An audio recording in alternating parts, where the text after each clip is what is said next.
여러분들이 교회에 나오시면서 들고 온 이 성경책, 이 성경책에는 큰 비밀이 들어 있어요. 그러니까 이 책은 그냥 일반 책이 아니고 어마어마한 비밀이 담겨 있는 책입니다. 비밀. 그래서 그 비밀을 우리가 찾아야 되고, 또 찾은 사람도 있고, 또 그 비밀을 아직 모르는 사람도 있고 그래요. 비밀로 가득한 책이, 여러분 비밀이 있다고 그냥 궁금하지 않아요? 비밀을 찾아보기 위해서 궁금한 마음을 가지고 성경을 더 깊이 있게 찾아보려고 하고 연구하려고 하고 막 그럴 거 아니겠어요? 그리스도인들이 성경이 담고 있는 그 비밀을 깨달아서 알고 믿음의 길을 가고 있는 사람들입니다. 우리는 이미 그 비밀을 깨달아 안 사람들입니다. 그래서 그 비밀이 우리에게 주는 그 내용을 알기 때문에 믿고 따르는 사람들입니다. 그래서 우리를 그리스도인이라고 하죠. 이 비밀이 누구시라고 했어요? 바로 예수 그리스도이십니다. 예수 그리스도가 성경에 담고 있는 비밀이시라는 거죠. 그래서 우리는 이 성경을 통해서 비밀이신 예수 그리스도를 발견할 수 있어야 되고 찾아내야 돼요. 그렇죠? 우리는 찾아낸 사람들이고, 그래서 믿음의 길을 가고 있는 그런 사람들입니다. 성경은 예수 그리스도를 통한 구원의 진리를 비밀로 숨겨두었다. 여러분 26절 말씀을 보니까 이렇게 되어 있어요. 이 비밀은 만세와 만대로부터 감추어졌던 것인데 이제는 그의 성도들에게 나타났다. 그렇게 말씀하십니다. 그러니까 여러분, 예수 그리스도에 대한 이름이 구약 성경에 안 나와요. 몇 천년 동안 그 역사가 흘러섰는데도 구체적으로 예수라고 하는 이름, 그렇죠, 예수 그리스도에 대한 이름이 나타나지는 않습니다. 그러나 그분이 이제 오시고 난 이후 예수 그리스도라고 하는 것을 보여줄 그런 예언들은 수도 없이 많지만 예수 그리스도라는 이름은 다 감추어 놓았어요. 그래서 만세와 만대로부터 감추어졌던 비밀이라고 말씀하는 거죠. 여러분 로마서 16장 25절 말씀을 보게 되면 나의 복음과 예수 그리스도를 전파함은 영세 전부터 감추어졌다가 이제는 나타난 바 되었으니, 그렇게 말씀하고 있어요. 나의 복음과 예수 그리스도를 전파하면 영세 전부터 감추어졌다가 이제는 나타난 바가 되었다. 로마서 16장 25절에 나오고 고린도전서 2장 7절, 에베소서 3장 3절에서 6절 이런 내용들을 보게 되면 그 비밀이신 예수 그리스도에 대해서 알려주고 있습니다. 그런데 여러분, 비밀이신 이 예수 그리스도에 대한 내용은 사실은 창세기 3장 15절 말씀에서부터 시작돼요. 그래 그게 점점점 구체화되는 것을 알 수 있습니다. 창세기 3장 15절 말씀 보게 되면 내가 너로 여자의 후손이 되게 하고 네 후손도 여자의 후손과 원수가 되게 하리니 여자의 후손은 네 머리를 상하게 할 것이요 너는 그의 발꿈치를 상하게 할 것이니라 그랬습니다. 그래서 여기 여자의 후손을 예수 그리스도로 보고 있어요. 여러분 이제 그 말씀이 나오게 된 그 경위 배경을 보게 되면 여러분이 알고 있는 내용입니다만은 하나님께서 사람을 만들고 아담과 하와를 만들어서 평화로운 그 에덴 동산에서 하나님을 섬기면서 맡겨준 일을 잘 감당하면서 기쁘게 살도록 했었는데 외부로부터 틈타오는 이 죄의 유혹에 넘어가게 되잖아요. 그래서 아담이 타락하게 되고 결국 아담과 하와에게 저주가 그 아담과 하와로 인해 뱀에게 저주가 내려진 것을 우리가 알 수가 있습니다. 그래 뱀의 유혹을 사탄의 유혹으로 보고 장차 하나님이 비밀이신 예수께서 오셔서 사탄을 정복하고 구원을 주실 것을 미리 알려주신 그런 내용의 말씀입니다. 그 외에도 구약 성경 안에는 하나님이 비밀이신 예수 그리스도를 지칭할 수 있는 수많은 예언들로 가득합니다. 시간이 흘러서 구약의 예언대로 하나님의 비밀이신 예수 그리스도가 세상에 나타나셨습니다. 세상에 오셨습니다. 초라한 모습으로 오셨지요. 그래서 구약의 사람들은 비밀이신 예수 그리스도를 기다리면서 믿음의 길을 걸었고, 신약의 사람들 또 우리는 이미 오신 예수 그리스도를 믿음으로 이 길을 가고 있습니다. 구약의 성도들은 오실 메시아 예수 그리스도를 기다렸었고, 우리는 이미 오신 예수 그리스도를 믿고 따르는 사람들이다라는 것이죠. 구약에 예언된 비밀은 상당히 오랜 역사가 지난 후에 드러났습니다. 제가 아까 말씀드렸잖아요. 몇 천년 말씀하시고 몇 천년이 지난 이후에야 하나님의 아들 예수 그리스도가 세상 안으로 들어오셨어요. 왜 그렇게 오랜 시간을 기다리셨을까? 여러분이 히브리서 11장 39절로 40절 말씀을 보면 그 내용을 대략 알 수 있는데, 그 말씀 안에 들어있는 내용을 보게 되면 더 많은 사람을 구원하기 위한 하나님의 계획이 들어있다는 것을 우리가 알 수 있어요. 여러분, 하나님이 만드신 우주 어마어마합니다. 뿐만 아니라 앞으로 하나님께서 만드실 새하늘과 새 땅, 상상할 수 없는 곳이죠. 그곳에 더 많은 사람들을 두시려는 하나님의 계획이셨다는 것을 우리가 알아야 됩니다. 이것은 여러분 그리스도의 재림의 때도 마찬가지입니다. 예수님의 재림의 때도 마찬가지인데, 어떤 사람들은 예수님 빨리 오셔버리지, 빨리 오셔서 역사를 심판하고 이 죄악된 세상 징벌할 사람 징벌하고 상을 베푸실 사람 상을 베풀고 빨리 왔으면 좋겠다, 그죠? 그러면서 그리스도의 재림이 너무 더디다라고 생각하는 그런 사람들이 있습니다. 하지만 여러분, 그리스도의 재림이 더딘 이유가 있어요. 하나님께서는 한 영혼이라도 더 구원하여 하나님의 잔치에 참여시키고자 하시기 때문에 예수님의 재림 지연시키고 있는 것입니다. 베드로 후서 3장 9절 말씀 보게 되면 그런 말씀이 있어요. 그리스도의 재림을 막 갈망하는 그때 그 성도들에게 주신 메시지라고 보면 좋아요. 사랑하는 자들아,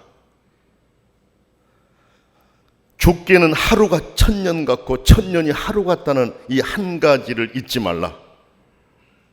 주의 약속은 어떤 이들이 더디다고 생각하는 것 같이 더딘 것이 아니라 오직 주께서는 너희를 대하여 오래 참으사 아무도 멸망하지 아니하고 다 회개하기에 이르기를 원하시느니라 그랬습니다. 한 영혼이라도 더 구원받도록 하시기 위해서 기다리신다라는 말씀이시잖아요. 예수 그리스도의 초림이 늦어진 것이 오늘 우리까지 참여시키는 영원한 나라를 위한 것인 것처럼 그분의 재림이 늦어진 것도 많은 영혼들을 구원하시기 위한 하나님의 뜻이다라는 것, 이걸 우리가 알아야 됩니다. 자, 여러분, 그렇게 오랜 기다림 속에 비밀이신 예수 그리스도가 나타나셨습니다. 세상 안에 들어오셨습니다. 당신이 창조하신 세상 안으로 들어오신 것이죠. 여러 차례 말씀을 드렸습니다마는 이 세상의 창조 사역은 성부, 성자, 성령 삼위일체 사역이라고 말씀을 드렸잖아요. 삼위일체 하나님이 만드셨어요. 그래서 예수님이 자기 땅에 오셨다라고 표현하고 있는 거예요. 자, 예수 그리스도가 이렇게 오셨는데 믿는 자들에게는 구원과 사명을 주셨습니다. 무슨 말이냐면 여러분, 믿는 것으로 끝이 아니라 사명을 주어 일하게 하셨다라는 것입니다. 예수 그리스도가 세상에 나타나셨어요. 예수 그리스도를 믿어 구원받게 하셨어요. 예수 그리스도를 믿고 내 혼자 평안을 누리며 구원받는 거, 이게 끝이 아니라는 것이죠. 사명을 주셔서 그 사명을 다하며 살게 하셨다라는 거예요. 예수 믿는 사람에게는 사명이 있어요. 그래서 그 생명이라고 하는 단어가 매우 중요하다고 했잖아요. 생명. 살아있는 자들에게 내려진 명령이라는 것. 여러분 생명이라고 할 때 앞에 생자만 가지고도 살아있다라는 게 표현이 돼요. 굳이 뒤에 명자가 안 붙어도 그렇잖아요. 앞에 있는 생 자체가 살아있다라는 거거든요. 뒤에 명이 붙은 거 살아있는 자들에게 맡겨진 사명이 있다라는 거잖아요. 여러분 예수 그리스도로 영생을 얻은 우리들, 새 생명을 얻은 우리들, 이제 우리들에게는 엄청난 사명이 있어요. 일반인들이 행해 나가는 사명보다 더 뜨겁고 큰 사명이 있습니다. 예수 믿는 사람들, 예수님께서 우리에게 말씀해 주신 것, 그것을 실천하고 이루며 살아가야 될 사명이 있다는 것, 이것을 알아야 돼요. 사도 바울도 믿고 사명을 받은 사람 중에 한 사람입니다. 사도 바울은 그것을 너무나도 잘 알았어요. 예수 그리스도를 믿고 사명을 받았고 그 사명을 실천해야 된다는 걸 알았어요. 그래서 여러분 오늘 24절 말씀 보게 되면 이런 말씀이 있어요. 그리스도의 남은 고난을 자신의 몸에 채운다라는 말씀을 하고 있어요. 여러분 보세요. 나는 이제 너희를 위하여 받는 괴로움을 기뻐하고 그리스도의 남은 고난을 그의 몸된 교회를 위하여 내 육체에 채우노라. 구원받은 자로서 사명을 알고 있다는 것이죠. 이것이 자기 사명이라는 걸 알고 있다는 거 아닙니까 여러분?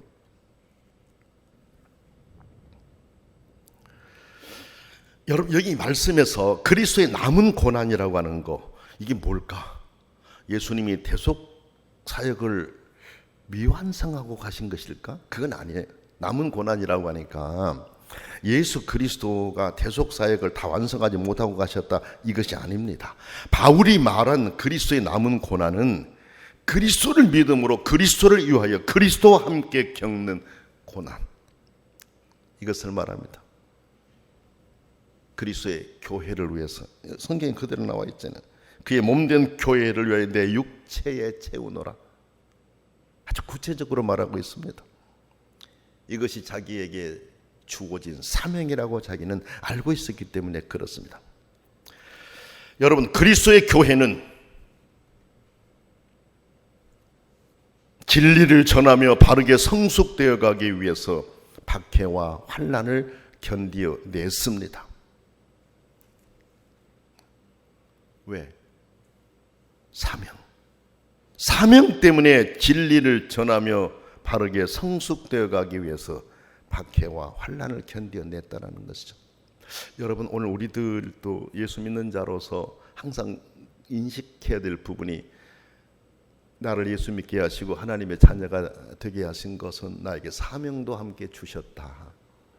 나에게는 큰 사명이 있다. 예수 믿는 자로서 이 사명을 어떻게 다하며 살아갈 수 있을까? 이걸 늘 생각하면서 살아가야 됩니다. 그런 생각이 있을 때 여러분들이 믿음의 길을 가는 동안 쉽게 가지를 않아요. 진지하게 믿음의 길을 가게 돼요. 그렇죠. 교회가 세워져 오는 과정들을 보게 되면 참 많은 박해가 있었고 환난들이 있었잖아요. 여러분 잘 알지 않습니까? 그런데 이것을 이겨냈습니다. 그리고 오늘 우리들도 이겨내야 됩니다. 이것은 교회를 세워가는데 참여하는 여러 어려움들도 포함된다는 것을 우리가 알아야 되고 그것들을 견뎌내고 이겨내야 된다는 것이죠. 사도 바울은 그런 것들을 그의 몸된 교회를 위하여 자기 육체에 채운다. 사명을 감당하기 위해서 육체의 고난도 달게 받겠다라는 거 아닙니까? 아마 예수님을 믿어서 신앙의 길을 가는 분들, 하나님의 일을 감당하면서 피곤하고 때로는 지치다라는 느낌이 들 때도 있을 거예요. 그러나 그때마다 우리는 이 사도 바울의 이 말씀이 내 말씀이 될 수 있도록, 나도 그렇게 주님이 맡기신 그 사명을 다하기 위해서 여러 가지 일들을 나도 겪으면서 살고 있다. 그러나 기쁘다라는 마음을 갖고 살 수 있어야 돼요. 사도 바울은 지금 예수님 믿고 사명을 받는 후에 사명을 다하다가 로마 감옥에 수감되어 있지 않습니까? 그는 부자유했고 생활도 힘들었습니다. 하지만 그의 부자유함이 큰 역사를 이뤘습니다. 여러분이 아시는 대로 감옥에 갇혀 부자유한 몸이었기 때문에 자기들을 찾아오는 로마 관료들에게 복음을 전할 수가 있었습니다. 감옥을 관리하는 높은 사람들에게 복음을 전할 수가 있었습니다. 죄수로서 그를 만날 수 있었기 때문에 그렇습니다. 그래 그는 감옥에 갇힌 것을 기뻐한 것이죠. 왜? 그 상태가 아니면 그들을 만났을 수 없는데 그 상태가 되어 그들을 만날 수가 있었고, 재판하는 과정이나 이런 과정, 모든 과정들 속에서도 그들에게 예수를 전할 수 있는 거잖아요. 우리가 사랑의 원자탄이라고 하는 그 손양훈 목사님 여러분 잘 아시잖아요. 제가 그분에 대해서 논문도 쓰고 조그마한 책도 하나 냈었고 그랬었는데, 그분이 일본 그 검사 앞에 가서 이렇게 그 조서 재판받는 과정들을 보게 되면 온통 예수 그리스도를 전하는 거예요. 거기서 예수 그리스도를 전하는 거예요. 그러니까 신문하는 경찰관, 검사 이런 사람들이 손양훈 목사를 통해서 예수에 대해서 들었을 거고 예수에 대해서 알게 됐을 거다라는 생각이 들어요. 신문 조서 내용이 쫙 체형 조서가 나와 있거든요. 그 조서를 보게 되면 예수 그리스도에 대해서 얼마나 정확하게 알고 그들에게 정확하게 가르치고 있는지 우리가 알 수 있어요. 나는 이 사도 바울의 이 상황이 지금 그랬을 것이다. 감옥에 갇혔기 때문에 그들을 만날 수 있었고, 그래서 그들에게 복음을 전할 수 있었다라는 게 기쁘게 생각한다라는 것이죠. 그뿐만 아닙니다. 감옥에 갇혀 있었기 때문에 옥중서신을 기록하여 우리에게 전해주고 있잖아요. 옥중서신 하면은 에베소서, 빌립보서, 골로새서, 빌레몬서, 에필골몬, 우리가 지금 보고 있는 게 옥중서신이에요. 옥중서신. 감옥에서 써서 성도들에게 보낸 편지가 지금 이 내용이에요. 그래서 오늘 우리도 이 옥중서신을 통해 많은 은혜를 받고 구원의 참된 진리에 대해서 더 깊이 알아갈 수가 있습니다. 여러분이 한번 빌립보서를 한번 읽어보고 또 에베소서를 읽어보고 골로새서를 읽어보고 빌레몬서 읽어보십시오. 감옥에 갇혀서 고통스럽고 힘든 상황에서 어쩜 그렇게도 교회를 절절하게 생각했었던가, 에베소를 통해 우리가 알 수 있어요. 빌립보서를 읽으면서도 아니 그쪽에서 그 자기는 힘들고 어려운 상황이 있으면서 어떻게 기쁨에 대해서 그렇게 강조하고 성도들이 기쁨으로 살기를 원할 수 있었을까? 그건 자신이 기뻐했기 때문에 가능했다는 거 아닙니까, 여러분? 그렇지 않습니까? 오늘 우리는 하나님의 비밀이신 예수 그리스도의 사람이 되었습니다. 우리가 주님을 믿고 따르는 과정 안에도 복음 때문에 말씀 순종하고 실천하기 위해서 바울이 겪는 것과 같은 어려움이 있을 수가 있습니다. 교회 다닌다라고 가정에서 박해받고 어려움 당한 분들도 아마 있을 거예요. 그렇죠? 이때 우리가 이 말씀을 마음에 생각하면서 위로를 얻고 내 신앙을 든든하게 세워갈 수 있어야 돼요. 자, 여기서 중요한 것이 있는데 그게 뭐냐? 우리의 자세입니다. 믿음의 길을 가고 하나님의 일들을 감당하면서 기뻐하는 마음이 우리 마음을 지배하도록 해야 된다라는 것입니다. 우리의 마음을 무엇이 다스리도록 하느냐 매우 중요합니다. 그렇죠? 여러분, 누군가 이런 말을 했어요. 생각을 신중하게 하라. 생각이 어느 땐가 말이 될 수 있으니까. 행동을 신중하게 하라. 행동이 어느 땐가 습관이 될 수 있으니까. 습관은 어느 땐가 성격이 되고 성격은 운명이 될 수 있다. 이런 말을 했어요. 예, 테레사가 한 말이죠. 그래 여러분, 우리가 수많은 생각들을 할 수 있는데 내 안에 생각을 많이 하다 보면 그 생각이 어느 순간에 튀어나와 가지고 말이 되어서 여러분요, 내 생각이 내 속에 있을 때하고요 튀어나와 말이 되어버릴 때하고는 달라요. 말이 되어 나와버리면 그 말에 대한 책임을 내가 져야 되고, 누군가에게 기쁨을 줄 수도 있지만 누군가에게 엄청난 아픔을 줄 수도 있잖아요. 그렇죠? 그래서 우리는 생각도 신중하게 해야 돼. 내가 생각을 해야 될 것, 말해야 될 것들을 잘 이렇게 가려가면서 이건 생각하지 말아야 돼. 이럴 때는 딱 끝내주는 게 참 필요하죠. 행동이, 좋은 행동이 좋은 습관 되면 얼마나 좋겠습니까? 예수님은 습관처럼 기도하셨다 그랬거든요. 기도하는 좋은 습관들, 전도하는 좋은 습관들, 말씀 묵상하는 좋은 습관들, 이런 좋은 습관들이 있으면 좋은데 그렇지 못할 수도 있거든요. 성품윤리학에서도 보면은 행동이 결국은 이 반복돼서 성격을 형성할 수 있다, 성품을 형성할 수 있다. 성품 그 윤리 쪽에서도 그렇게 보고 있어요. 자, 그래서 오늘 우리는 믿음의 길을 가는 동안 내 마음을 무엇이 다스리도록 할 것인가? 매우 중요합니다. 하나님의 말씀이 나를 다스리고 예수 그리스도의 은혜가 나를 다스리고, 그렇죠? 하나님의 통치가 내 안에 이루어질 수 있도록 이렇게 믿음의 길을 갈 수 있어야 돼요. 마음 속에서 우러나는 즐거움이 나를 이끌어갈 때 우리는 그 어떤 환경도 능히 이겨낼 수가 있습니다. 왜 그럴까요? 주님을 바라는 믿음은 희망이기 때문에 그렇습니다. 주님을 생각하고 주님의 은혜를 사모하는 마음으로 말씀을 묵상하며 예수님을 깊이 생각하는 성도는 누구라도 그런 성도들이 희망을 갖고 사는 성도들이다 말할 수가 있어요. 사랑하는 평화로운 교회 모든 성도 여러분, 생각의 노예가 되지 말고 생각을 다스려 갈 수 있기를 원합니다. 하나님이 가인에게 죄의 소원은 내게 있으나 너는 죄를 다스릴지니라는 말씀이 나와요.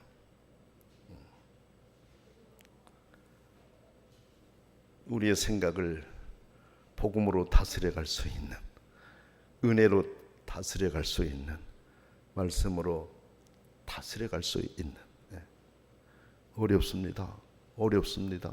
어렵기 때문에 경건의 훈련을 거듭 해야 되는 것입니다. 이제 예수 그리스도는 드러난 비밀이 되었습니다. 하지만 아직도 불신자들에게는 예수 그리스도가 비밀처럼 되어 있습니다. 그래서 교회는 그들에게 그 비밀을 알려야 하는 책임을 지고 있습니다. 그것은 쉬운 일이 아닙니다. 왜 그럴까요? 예수 그리스도를 소개하는 거 어렵기 때문에 그렇습니다. 결코 쉬운 일은 아니에요. 그래서 사도 바울은 지혜를 다하여 그 일을 한다, 그렇게 고백하고 있습니다. 하나님이 주시는 지혜를 가지고 해야 된다라는 것이죠. 이 말씀 속에는 우리 안에 오신 성령님을 의지하며 전해야 된다라는 의미가 포함되어 있다고 봐야 됩니다. 요한복음 16장 13절 말씀 보게 되면, 그러나 진리의 성령이 오시면 그가 너희를 모든 진리 가운데로 인도하시리니 그가 스스로 말하지 않고 오직 들은 것을 말하며 장래 일을 너희에게 알리시리라 그랬습니다. 또 마태복음 10장 16절 20절도 말하는 이는 너희가 너희 속에서 말씀하시는 이 곧 너희 아버지의 성령이시다, 이렇게 말씀하셨어요. 여러분, 우리는 성령을 의지해서 하나님의 비밀이신 그리스도를 전하는 일을 계속해야 됩니다. 당장 교회에는 나오지 않을지라도 내가 서 있는 곳이 어디든 예수님을 가르치고 비밀이신 예수님을 알리는 거 매우 중요합니다.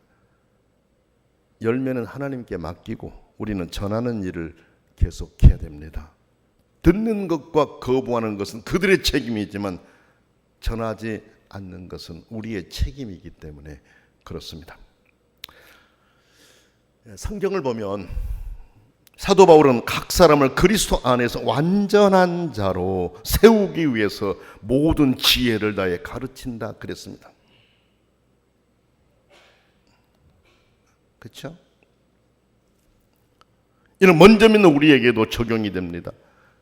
그리고 아직 믿지 않는 자들에게도 함께 적용됩니다. 완전한 자로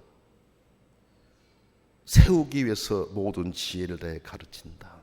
여러분요, 진리가 아닌 거짓을 외치는 이단 사이비들도 얼마나 열정을 다해서 전하고 가르치던가요.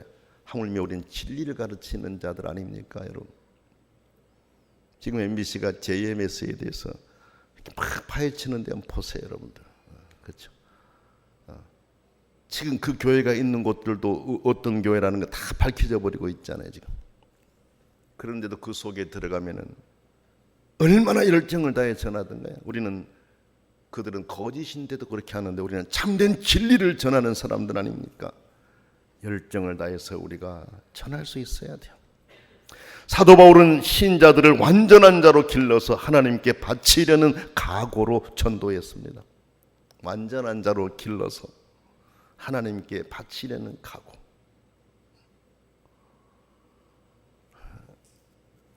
목사로서 사도 바울과 같은 생각을 갖게 되죠.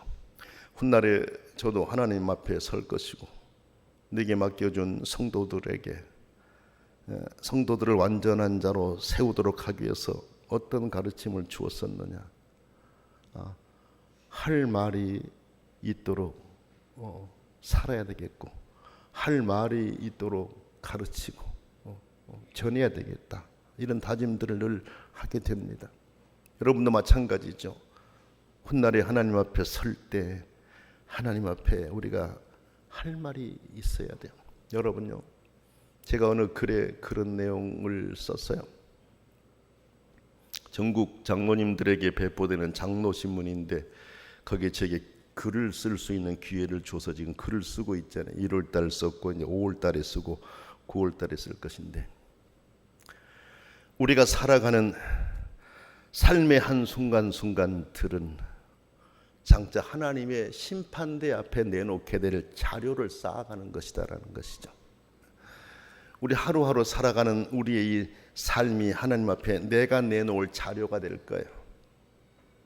하나님은 다 아실 것이지만, 그렇죠. 그래서 얼마나 우리 자료를 잘 준비해서 하나님께 기쁨이 되도록 살아야 될까, 많은 생각을 갖고 살 수 있어야 돼요. 하나님의 비밀이신 그리스도를 간직한 우리도 그런 자세를 본받아 전도해야 돼요. 사도 바울은 자기 힘으로 하려 하지 않고 하나님의 능력, 성경에 이 하나님의 능력 디나미스로 되어 있어요. 또 역사하심, 엔에르게이아라고 되어 있어요. 이것을 가지고 한다 그래요. 하나님의 능력과 역사하심을 가지고 한다 그랬어요. 하나님께 맡기며 하나님께서 이루시기를 바라는 마음을 간직했기 때문에 그런 마음을 가지고 자기는 가르치고 전한다라고 한 것입니다.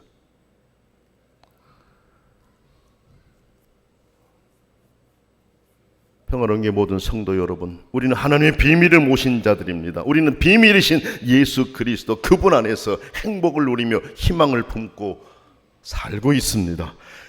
우리가 믿음의 길을 가는 동안, 그리고 우리가 주의 몸된 교회를 더욱 든든히 세워가려고 할 때 힘든 부분도 있을 수 있습니다. 그러나 그리스도의 남은 고난을 자신의 육체에 채운다고 한 사도 바울의 고백처럼 오늘 우리들도 힘든 과정들이 있을지라도 그리스도를 위한 일임을 기억하고 더욱 신실하게 하나님을 섬기고 하나님께서 맡기신 사역들을 잘 감당하는 하나님의 자녀들이 되어야 하겠습니다.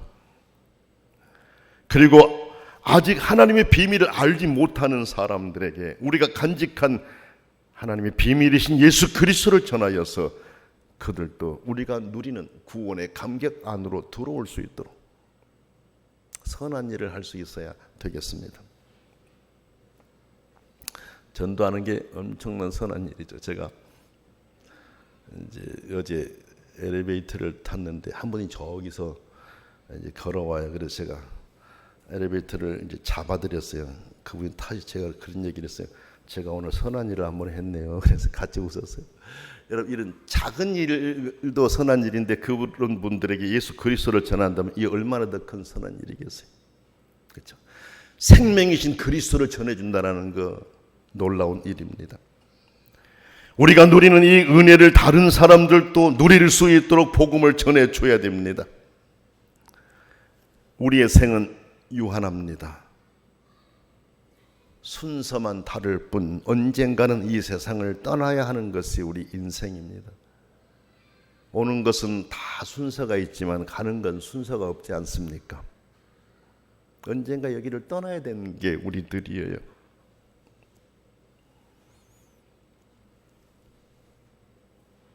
그러나 이 세상 이후에는 영원한 생명이 있습니다. 이 세상은 유한하지만 이 세상을 떠난 이후에는 영원한 생명이 있습니다. 그 생명을 누리는 것은 비밀이신 예수 그리스도를 통해서만 얻을 수 있는 길입니다. 다른 길은 없다고 했습니다. 예수 그리스도를 통해서만 얻을 수 있는 그 생명의 길입니다. 우리는 이미 그 좁은 길을 영생의 길에 들어섰습니다. 구원 열차를 탔습니다. 가고 있어요 지금. 성령께서 우리를 다 붙잡고 도착할 때까지 그렇게 견인해 가시는 거죠. 견인이라는 표현을 쓰잖아요. 이 길은 우리만 가는 길이 되어서는 안 됩니다. 우리의 가족, 우리의 친구들, 그리고 우리의 모든 이웃이 함께 갈 수 있도록 비밀이신 예수 그리스도를 부지런히 전해줄 수 있어야 됩니다. 예수 그리스도는 하나님의 비밀입니다. 우리는 그 비밀을 알고 따르고 있으니 복 있는 사람들입니다. 아직 모르는 사람들에게도 그 비밀을 부지런히 전해주는 그런 성숙한 성도가 될 수 있기 원합니다. 기도하겠습니다. 사랑이 많으신 하나님 아버지, 비밀을 담은 성경책을 우리에게 기록하여 전해주셔서 비밀이신 예수 그리스도를 알리심으로 그분을 따라 믿게 하시고 영원한 생명 얻게 하셨으니 감사합니다. 우리가 그 진리를 깨달았으니 아직 알지 못하는 사람들에게도 하나님의 비밀이신 예수 그리스도를 부지런히 전해주는 그런 저희 되게 해 주옵소서. 예수님의 이름으로 간절히 기도드립니다. 아멘.